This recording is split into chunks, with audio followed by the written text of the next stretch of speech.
Okay, let's get started. So, we're continuing on with our transformer differential stuff.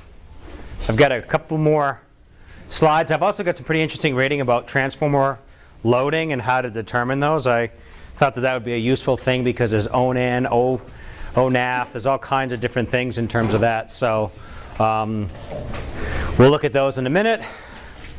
So, make sure your CT continuous current will never exceed 5 amps secondary current.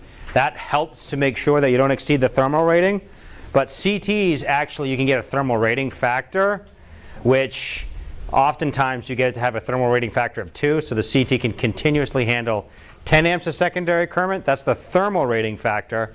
But that does not mean it's going to maintain the level of accuracy at 200 amps. Okay? So if you get a C class or C series current transformer, the reality is that just because you can run it at 10 amps doesn't mean you can actually run it at 200 amps. So be mindful, okay, about that fact. It depends on the owner. The owners sometimes like to have, they want a thermal rating factor of 2.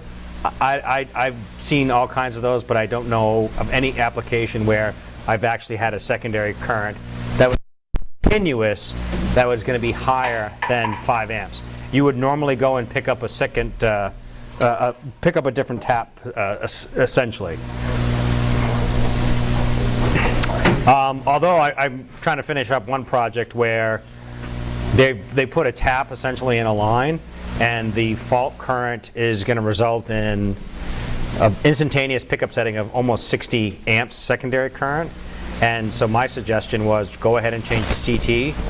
It said it looked like it was 1200 to 5. I thought it was a multi-ratio CT, but I don't know. So I said increase it, and then you could knock it down. And what they decided was to just completely change out the relays.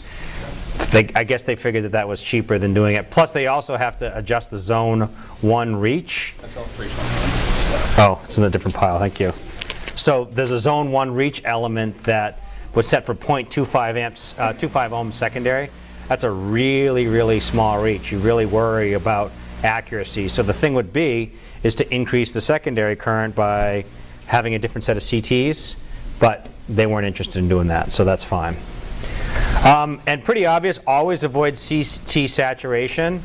You should never have CT saturation, otherwise it will not work. So here's another transformer nameplate. I thought I went through this already.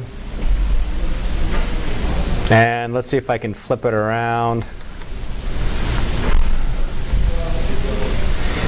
So we'll rotate it clockwise, 80 degrees. And then we can zoom in and we can slide up. So 18, 24, 30 kVA. This is a 2-winding transformer with 3 different nameplate ratings. One of the important things about this particular transformer is this is usually it's the self-cooled rating. And if you stick a set of fans to help with cooling of the oil, you can multiply first stage cooling by what's called 133%. So you take your 18, multiply by 133, you get 24 MVA is what one stage of cooling has. The ANSI standard for adding a second stage of cooling, you're not going to increase it by another third, right? Because now you're getting to the limits of what fan cooling can be. But the second stage of cooling, which used to be called FA-2, now we'll look at that in a minute, is 125% of the first stage cooling. So what you end up having is exactly the same number, right? 133 and then 125. You end up with 6 and 6 in between each value. So that's pretty common to see sort of a standard increment in between the two. Now, I have a quick important question for you, so when you're specifying it, this in percent impedance, it tells you what that percent impedance is based on. It's almost always, unless you tell them otherwise, it's almost always based on what's called the self-cooled rating of the transformer. Okay? So when you're putting in transformer nameplate data, the reason why this is not filled in is because they got to test it. They always leave a blank space and then they come up with the actual value. Don't put it at this guy. It's almost always based on the self-cooled rating. That's sort of I shouldn't say a standard, but that's typically how it's done. I don't know if that's a hard and fast standard, but that's the idea. This one is a Non-load tap changing transformer. It says de-energized position. What's another way to tell this is non-load tap changing? You only have 5 tap positions. Usually if it's a load tap changing transformer, you almost always have 33 positions. 16 up, 16 down, plus the neutral. If it's a non-load tap changing transformer, the standard rule of thumb is nominal, and then you can go +5 or -5 in 2 steps. So you go to nominal, which is 138 to 13.8 kV, and then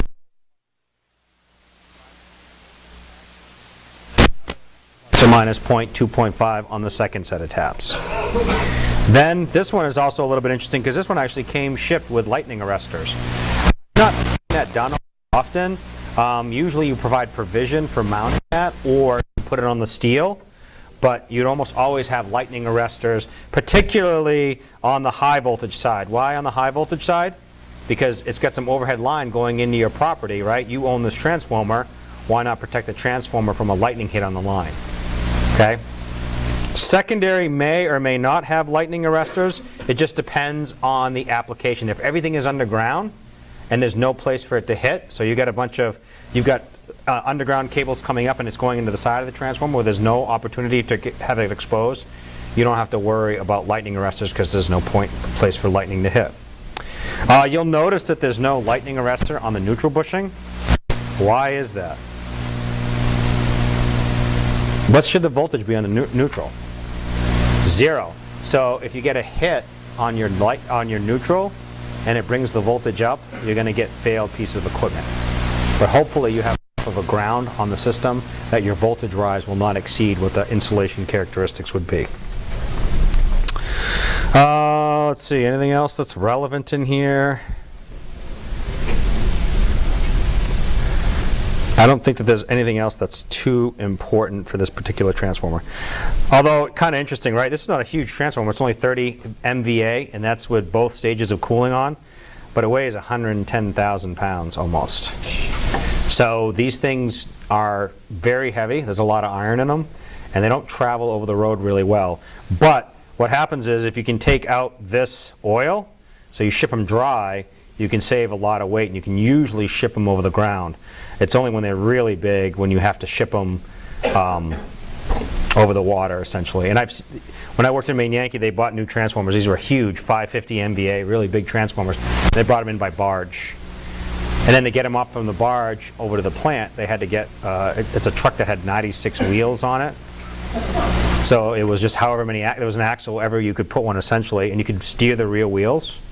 And that's how you could take things over the land, because most people think an 18-wheeler is the limit. I don't think there's a limit in terms of how many wheels you have. You pay by the axle, but the more axles you have, the more weight you distribute over that. And then there's usually a maximum weight that you can handle, 110,000 pounds or something like that. But there's also an axle weight. That's why you see the truck guys go out and they'll put the weights underneath and they'll measure each axle. They don't care usually about the total weight.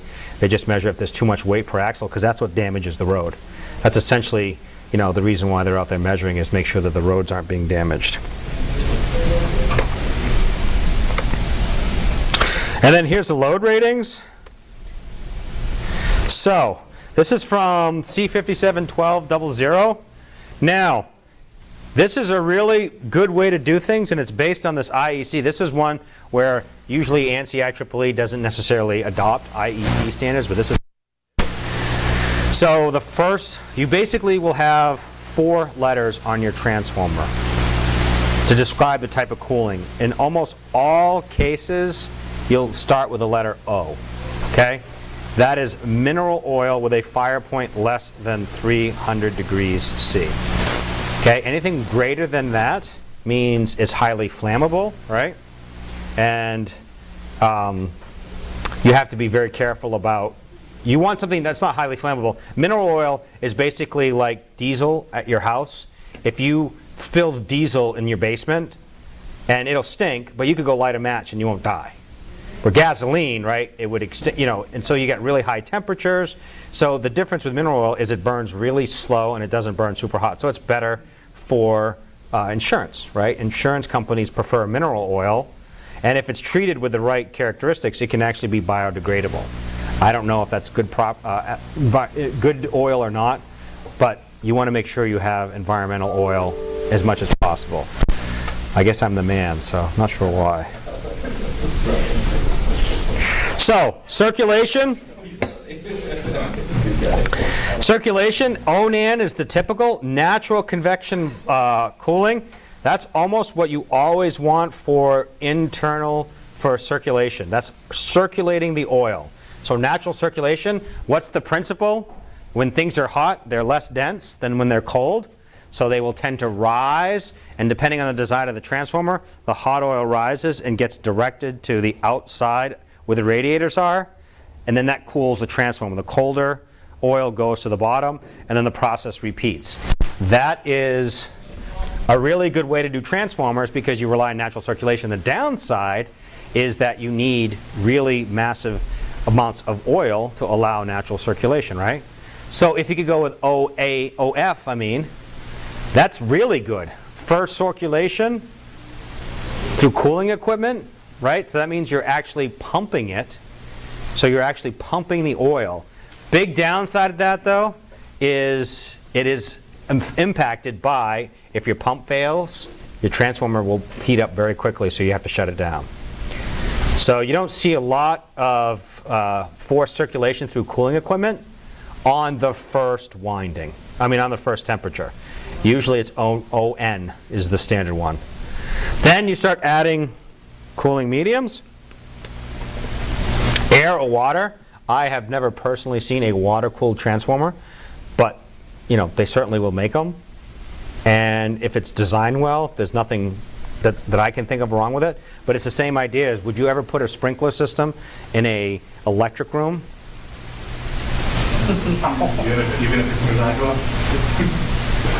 I've been involved with a job. This is for Architect of the Capitol in Washington, D.C. They put a sprinkler system in the electric room. Why is that a bad idea? Sprinklers are great for fighting fires, aren't they? But that's the problem, is you sprinkle an electric room, you create fires. So which one is a better way to go?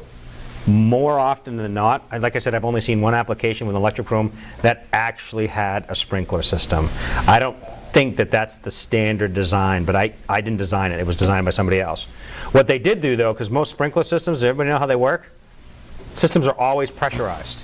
So when you break, or those little plastic pieces melt, and they're all designed to melt at a specific temperature, water starts flowing out, and that little piece that you see that looks like a fan, that literally just is there to disperse the water. The actual holding the pressure in is as a little plastic piece that's actually holding a valve or something shut. And when that melts away, it pops open. But the whole line is pressurized with water.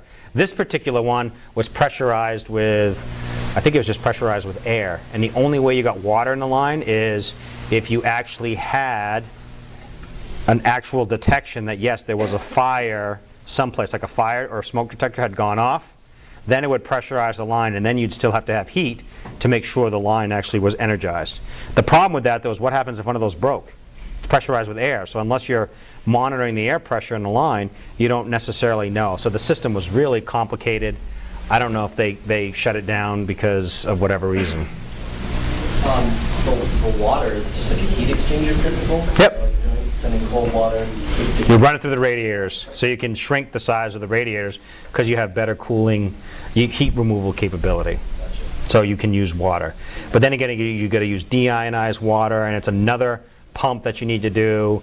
If it's cold and there's no water being circulated, now you got to worry about actually putting some sort of antifreeze, which makes it less conductive to temperature and heat.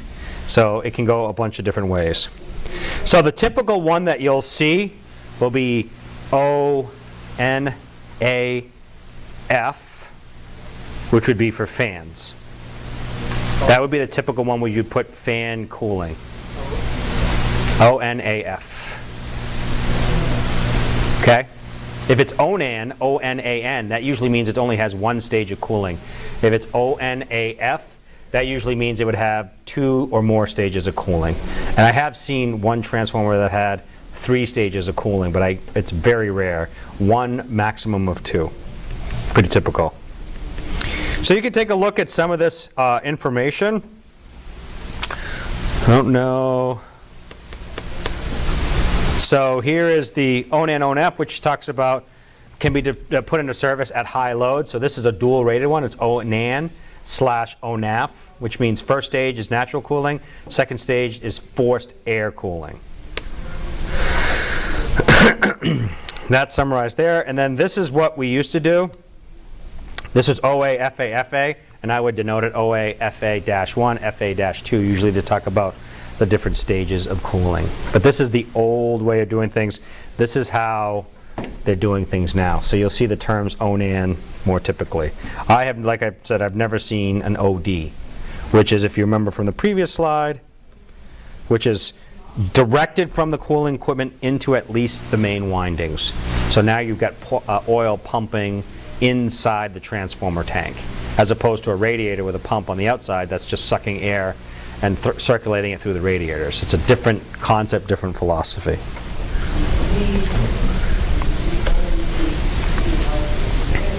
So this mismatch calculation is one that if you do it, you have to basically, if you do for older electromechanical relays, you would do this mismatch calculation, IH/IL minus TH/TL divided by S. So this is one where if you have mismatch between the transformer ratios on the CTs, you would go ahead and you could adjust this mismatch based on this particular value. New solid state relays, they do everything in per unit of the value. So what I mean by that is, I should have brought my chalk. Seems like we're always like little short pieces of chalk. The idea is if you have a transformer, whoops, like this,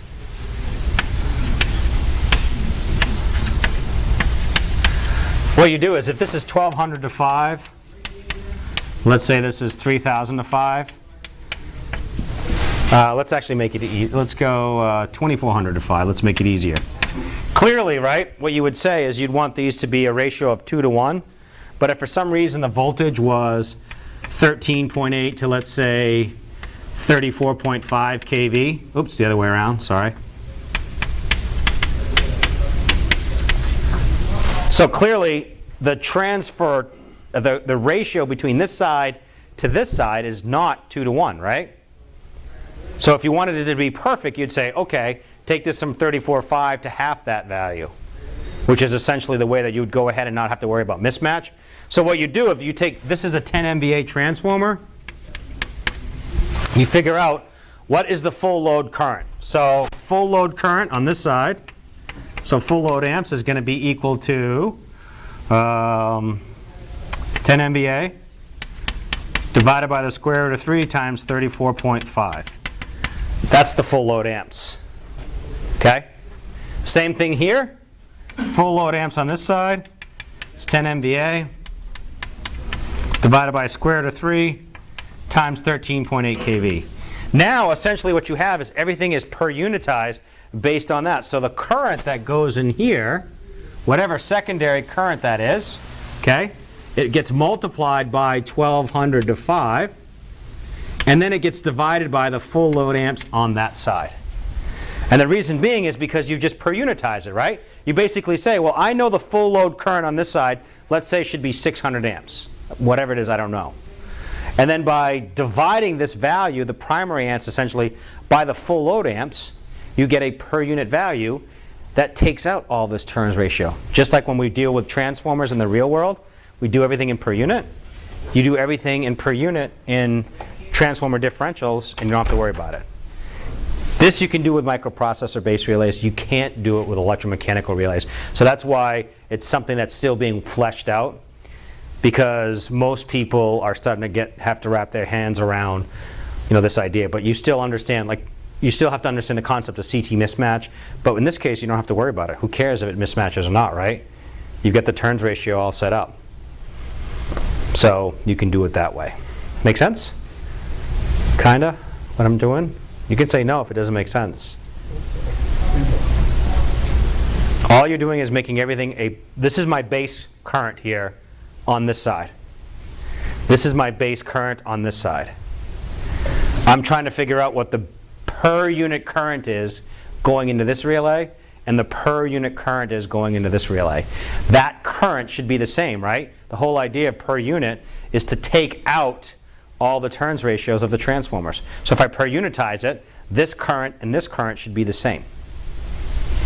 If there's any difference, I don't worry about that. I mean, that's what I would trip on, I should say. So if it doesn't match up, who cares? You know, I don't need to worry about mismatch. I just do everything as a base quantity or per unit quantity. And so that's why you look in the 487 and there's an actual, we bring up the manual real quick. So if you look at the relay manual for 487, where's the instruction manuals? And let's see.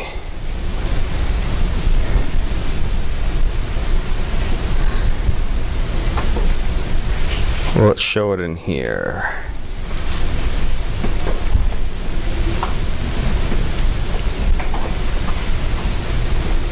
So those are the filtered.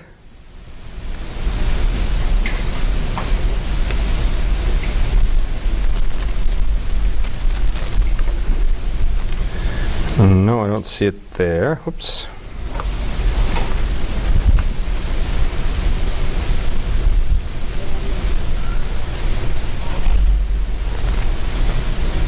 Where is the protection?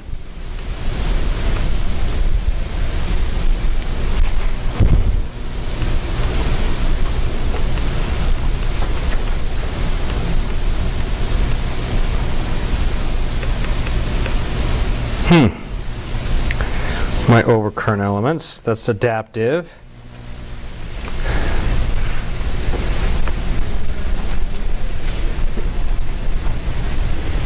That's compensation process. Let's see under settings description.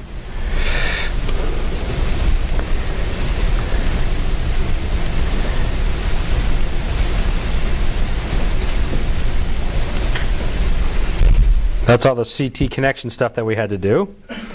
It'll actually calculate the values for you. Here we go. Terminal end current tap. That's how you calculate it right there. So everything is based on this particular value. So MVA times 1,000, that's just the way that you enter the data in, divided by square root of 3 times the terminal voltage times the CT ratio, which is what it is in secondary current. That's it. This relay does that for you. It gives you the per unit quantity. And you can do the calculation by hand, or it'll do it automatically for you. So if you enter these values in there, it'll spit it out automatically for you. I encourage you just to do them yourselves, because if you enter something incorrectly into these elements, you actually can set yourself up to have some inadvertent operations. And so usually it's better to put the value in yourself and just make sure that the calculations that were done automatically are consistent.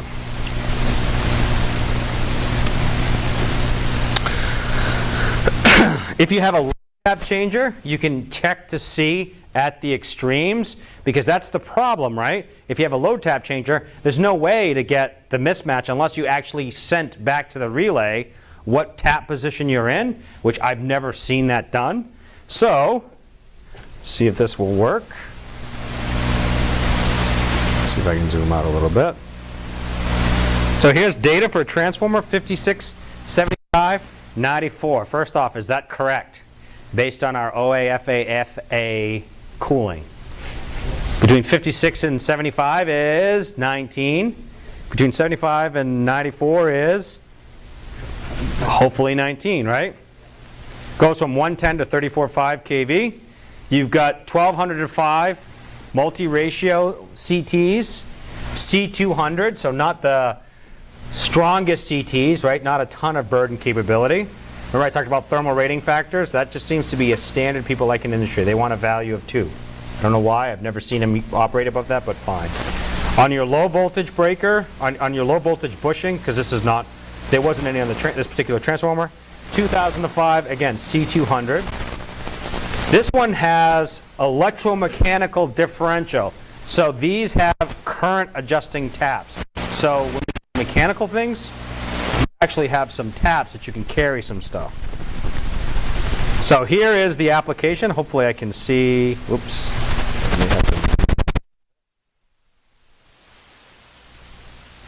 Maybe a little more. Can you all read that? Is it legible from the peanut gallery? So what you see is because we have the delta y, which side is the delta, which is the y? Quick.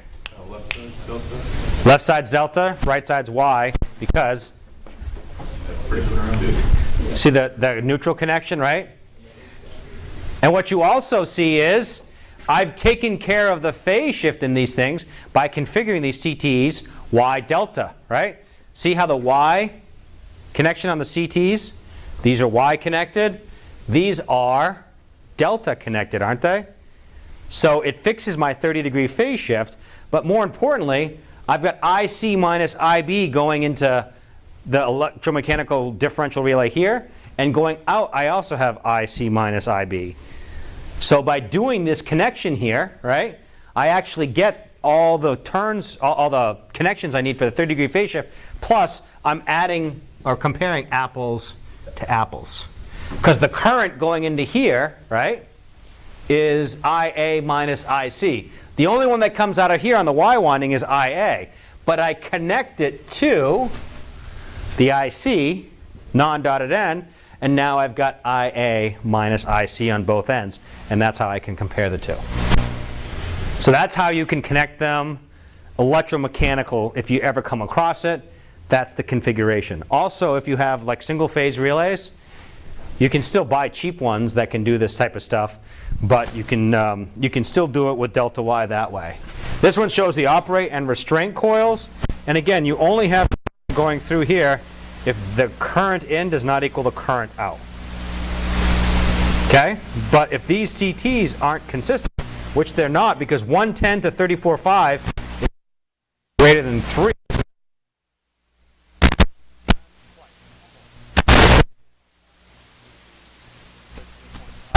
This is 110. But the CTs were connected not even a factor of 2, right? So the secondary current on this is going to be quite different than the primary current, even there's no internal failure in the transformer. So compensate those. So let's go ahead and start doing some compensation. So here's my full load current. This is at the max MVA, 94 MVA divided by square root of 3. And this is the voltage ratio on the high side. I get 493.4 amps. On the 34.5 side, I do the same thing, but now I'm at 34.5 kV. I get 1,573 amps. I'm going to choose 500 to 5 ratio and 1600 to 5 to get close. And as I said earlier, these are multi-ratio CTs. You may or may not have these ratios, but you want to get as close as possible. And in fact, I might even choose a 600 to 5 on this side because I'm getting pretty close to the limit of what that would do at full value. So, under full load conditions, what do I get? 4.934 and 4.916. That's at full load current. So that might be okay depending on the degree of mismatch that I have.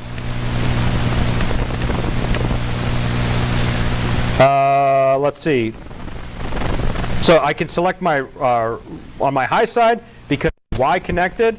My real current is going to see the same as my secondary current. On the low voltage side, right, it is the Y winding with the delta connected CTs. Now what the current I actually see is 8.515 amps. So I try a tap of 8.7.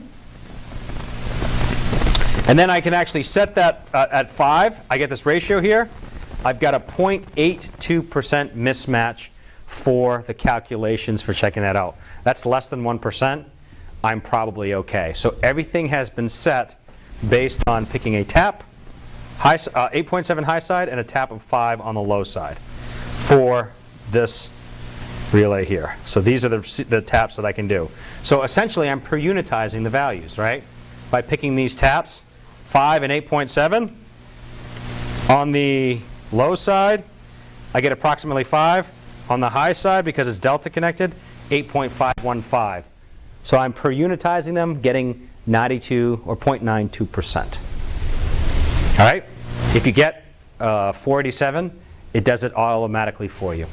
And you can get it exact. You don't have to set a specific tap. Questions on that? Again, depending on how many relays you set, you may or may not have to ever set one of these things. I don't know. But that shows you about the mismatch concerns, and that's why you have to specify tap for any of the microprocessor-based relays. Essentially, you're doing all this. You're figuring out all the tap stuff manually and picking them. This one, you're limited with electromechanical. You've got discrete steps. With an actual microprocessor-based relay, you have millions of steps. You can do pretty much whatever you want, so there's essentially no mismatch. Everything is the same. So let's take a look at setting a 587. So that 587, do you all remember that? That was the smaller relay that was at Passadumkeag. And this is an older version. You can see the date code on it, but it works perfectly fine. There's some updates. Usually the older versions have more information than the newer versions because Schweitzer tried to do more proprietary stuff, so they keep taking things out. So let's go ahead and set it. Is this legible? Do I need to zoom in?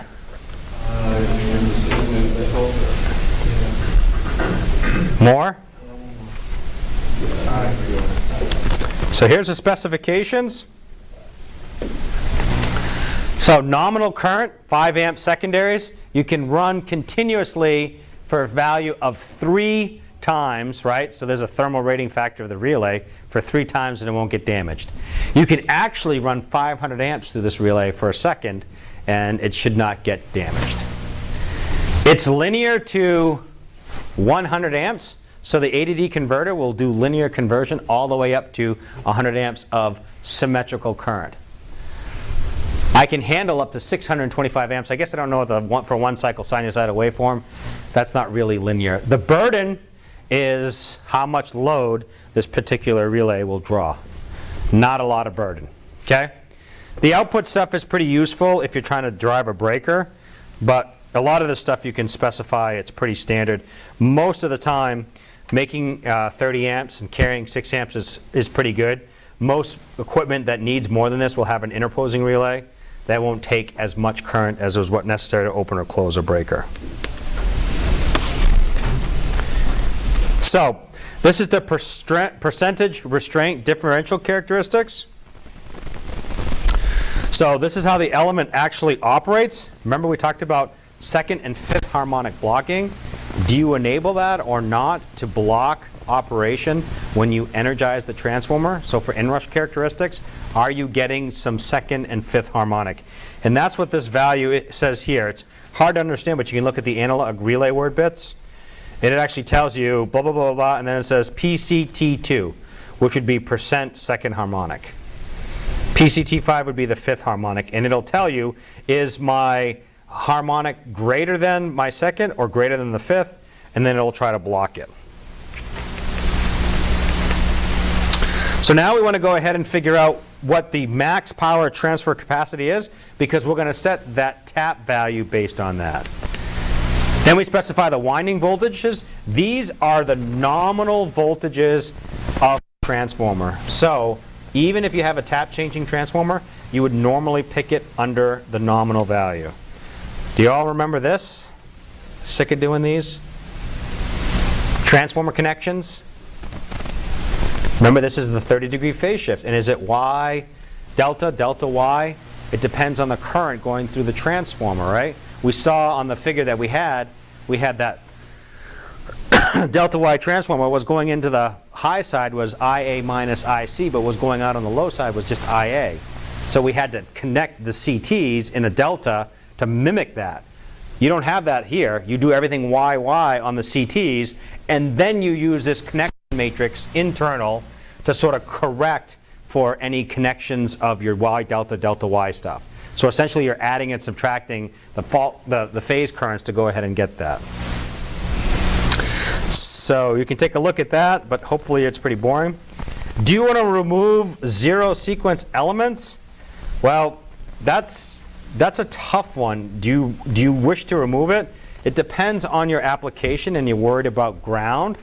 If you're looking at an 87 device that's looking at phase, you almost always would want to remove the zero sequence because a ground fault will be detected by some other means. So a zero sequence component could give you a false operation for a phase internal transformer trip, because when will you get a zero sequence fault? Usually when there's a ground someplace, right? Single line of ground, double line of ground. So if it's an internal transformer failure, usually it's winding to winding, turn to turn. You'll want to pick that up as a phase. And then your ground fault elements will pick up ground faults. But you can also have a differential element that actually monitors the ground too, and we'll look at that a little bit. The CT ratios, that's just specifying what the ratios are, and here are the taps. So these are the taps that you actually will set to per unitize your value. And then your operating current and pickup. So this is the one that you want to start your curve, right? You know, we have the two slopes. Anything less than this value, it won't even bother. Even if you had no restraint current, if your operating current is so low, it's not even going to start checking to see if it's correct. Here's a really good thing. If Schweitzer says is suggested, they try not to always tell you what's suggested, what is or what is not. But if they tell you what is suggested, you should typically go with that. Okay, unless you have a darn good reason why not, it will make your life a lot easier. Okay? So, point 3 is suggested. And then this also sometimes will give you some minimum ones, right? If the tap is set equal to 1 and I nominal is 5, you can even get less than 0.5. Here are your slopes. So these are setting the two slopes.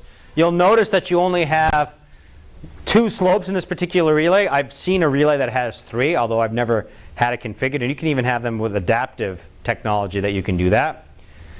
And it'll tell you all the details about how to set it. The typical slope percentages is 40% for slope 1 and slope 2, 60%. You can do the calculations yourself, but generally speaking, if you stick with 40 and 60%, those are really good numbers to work from. Okay? And that just means that under lower operating currents, you need less restraint current, right? Because you're usually going to be running at a lower current to begin with, so you should not have as much mismatch as when you do when you're running at higher operating currents, which means you probably have a lot of mismatch, so that's why you need to drive a bigger slope. Okay, questions on that? Essentially what you're doing is adding up all these errors. So here's all this 1 plus E minus, you know, yes, you can do the calculations yourself, but usually the 40% is pretty good. Your instantaneous is anything above this value. I don't care what the restraint is, you just trip. And you'll notice it's set to be 8 per unit. Any idea why?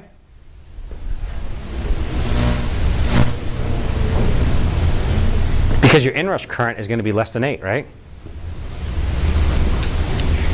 Your inrush current for your transformer is less than 8. So if you have an operate current that is greater than 8, that does not mean it's a through fault, because you're seeing some current on one side going through the other side. Can you run more than 8 per unit current through that transformer?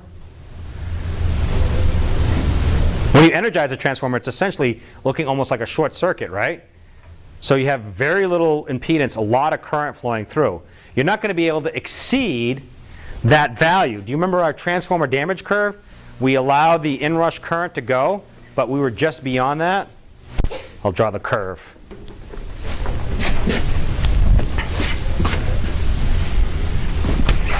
Do you remember when you set your 451s for the assignment number 7 or 8? I can't remember now. This was the inrush. And this was the instantaneous trip, right? This was 6 to 7 times. If you're 8 times, you would want to go ahead and instantaneous trip on overcurrent. Wouldn't you also want to do that on differential?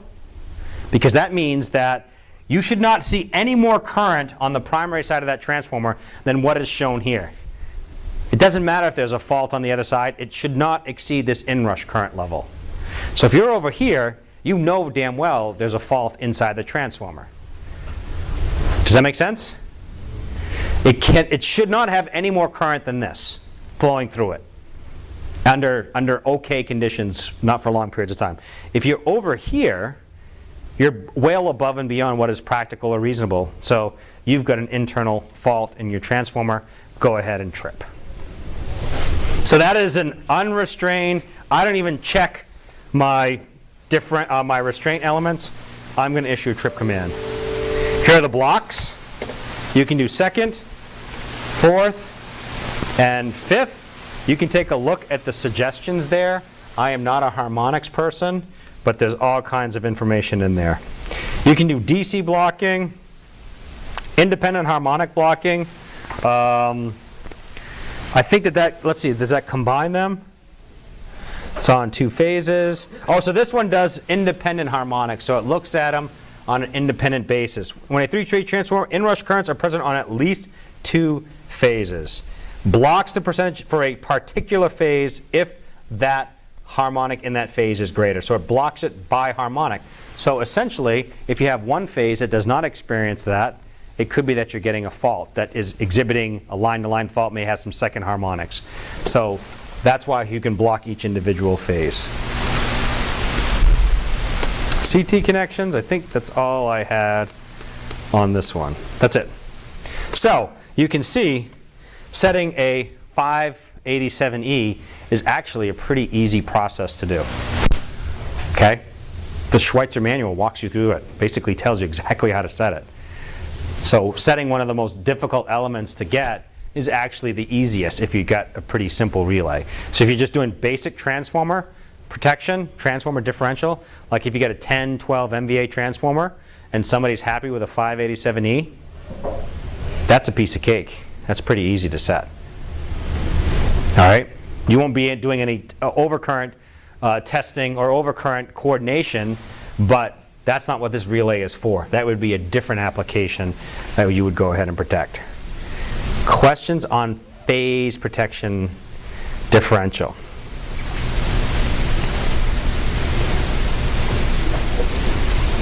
Any questions?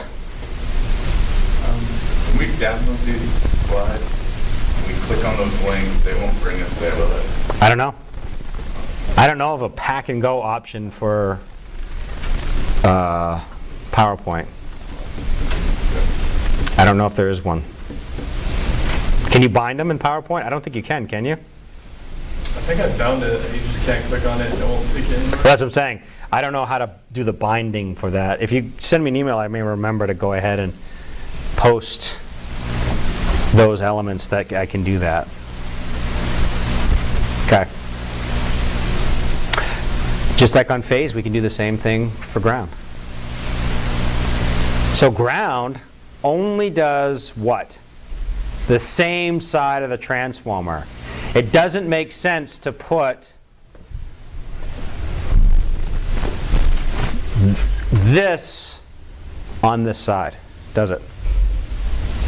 Because zero sequence current won't flow through the transformer.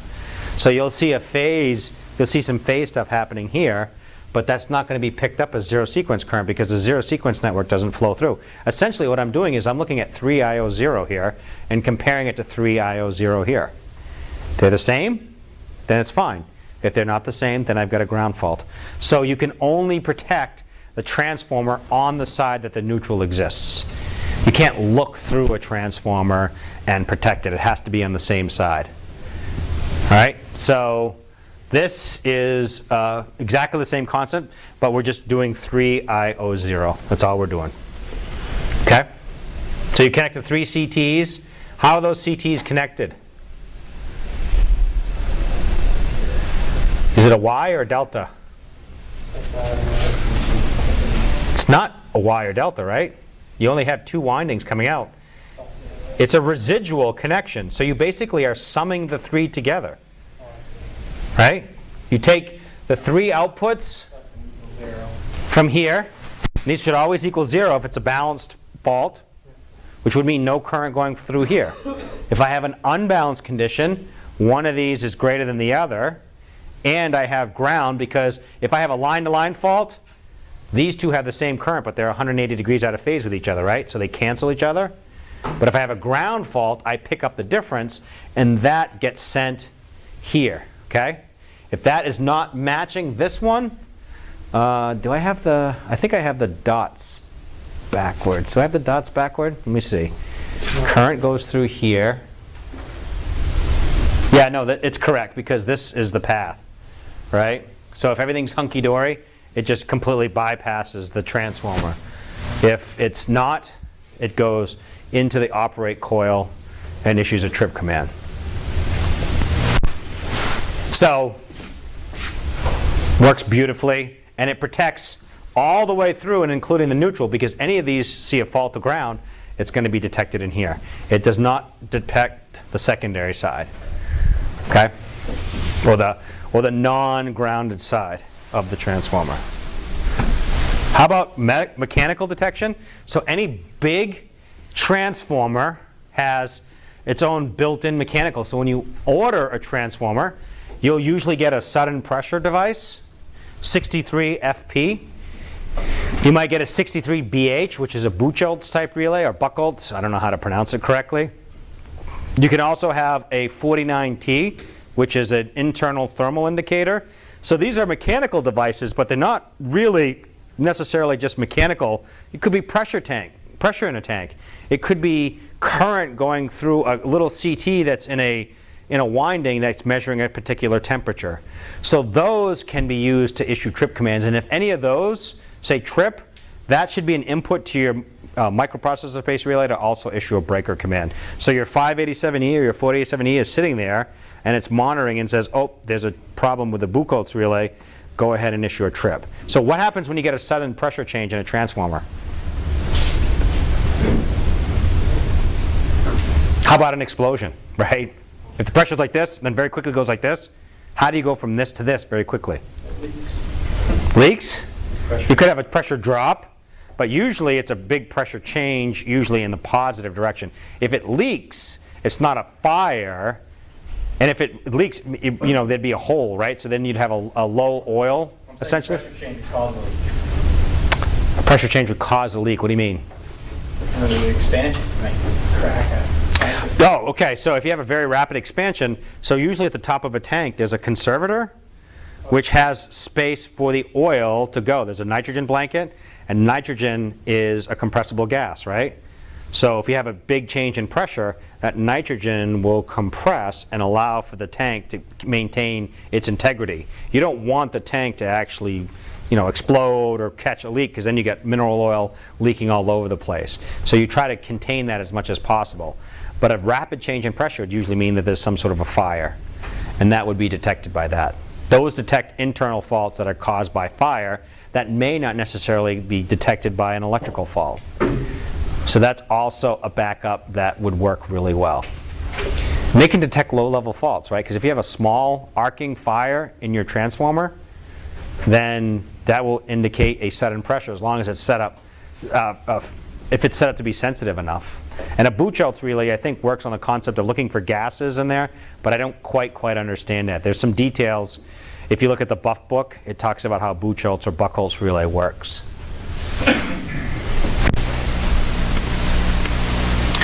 I think we talked about generating of gases and an increase. So here's, I do have the Buchholz relay. So transformers that have no gas space, so they do not have that nitrogen blanket, there's a gas accumulator in the connection between the transformer tank and the conservator tank. It has two elements. As the gas collects slowly, it could signal a low-level arc. If it checks a sudden pressure or large oil velocity, so fast-moving velocity into the tank, the conservator tank, then go ahead and issue a trip command. It can detect non-fault conditions, but I've never seen a Buchholz relay trip inadvertently. Not to say that it's never done, but that's how it works. It has essentially two things, as opposed to just a sudden pressure relay, which pretty much works on the second element only. So Buchholz would probably be a little bit more accurate. There's a conservator tank at the top.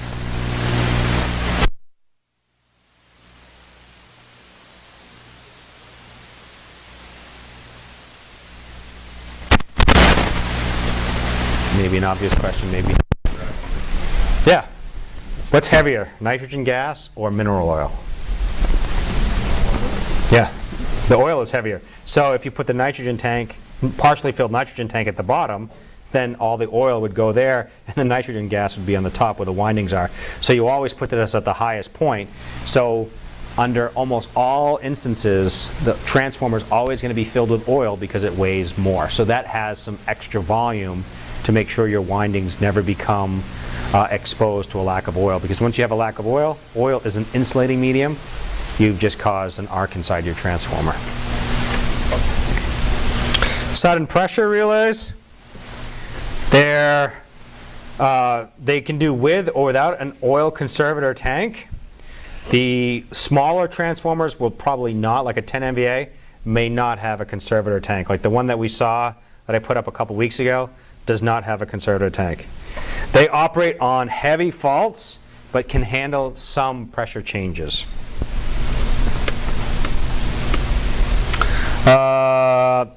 I've never seen one, again, operate on high magnitude external faults.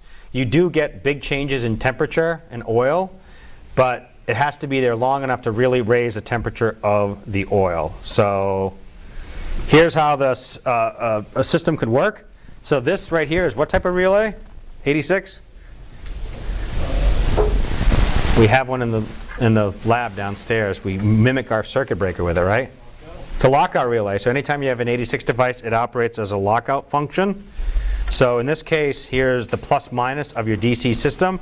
If this detects a sudden pressure, close, energize the contact. What is this contact for?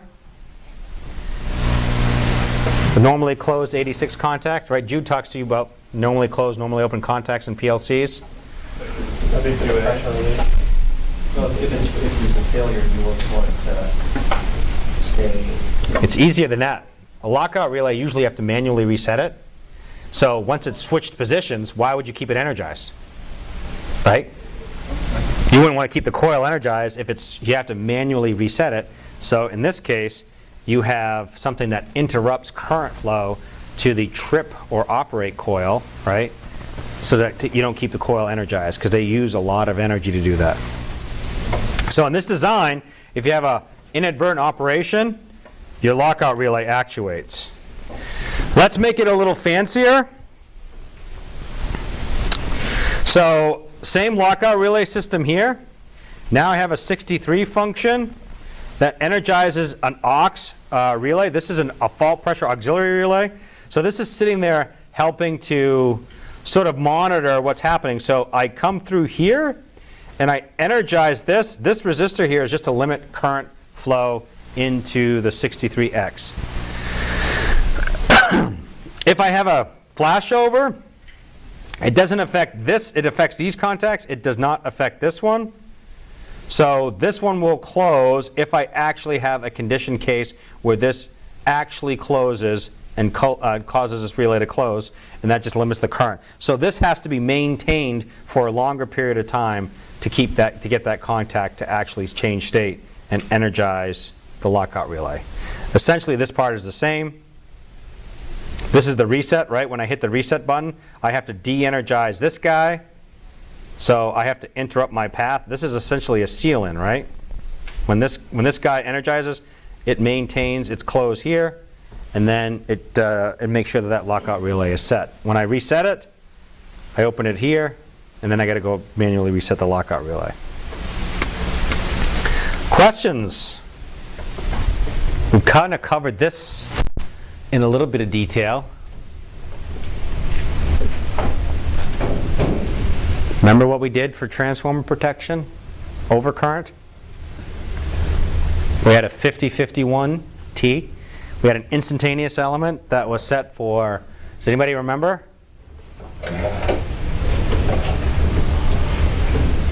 We say we never want to trip below 125%, right? So the minimum pickup would be 125%. When would you have an instantaneous trip if you did not have a differential relay? Right, because a differential relay will detect faults inside the transformer. If I want something to trip instantaneously, where is the fault? It's in my zone, right? It's inside the transformer. So I have to go ahead and issue a trip command. So how do I know when my fault is inside my transformer? when it's beyond your inrush? When it's well beyond my inrush, for any period of time, right? Yeah. So 350, 400, 600%, it depends on the characteristics of the particular element. Okay, of the transformer, I should say, not the element. So an overcurrent element has an instantaneous and a time, and the time dial would be coordinated with the secondary system, right, to make sure that if you have a fault on the secondary system, you don't trip for it first, except for the ground, right? Because if you have a delta Y transformer, you filter out the zero sequence current going through the transformer, so you could set this very sensitively. In most applications I've seen, you set the ground per unit. It's arbitrarily set at 1 per unit. Why is that? Somebody determined that 1 and 1, put down that signal and go with that. If it doesn't work, maybe you have to go to 2. Okay? If you're really small,